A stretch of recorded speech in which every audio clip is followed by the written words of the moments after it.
Now, in the same way that you used a thumbnail when you were promoting your live stream, you can promote the recording also with the same or a similar thumbnail.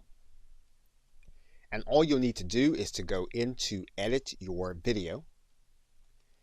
And then you'll see here at the bottom that there is an area that says custom thumbnail.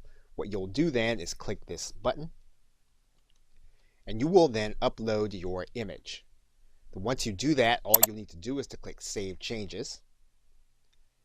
And then your thumbnail will be the front of your video when you go inside of the Video Manager, and you can see it here, and you look at it on your channel, and you'll see it here.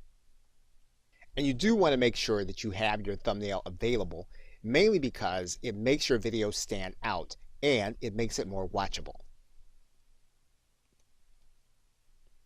Okay, so with that, thanks, and I will see you in another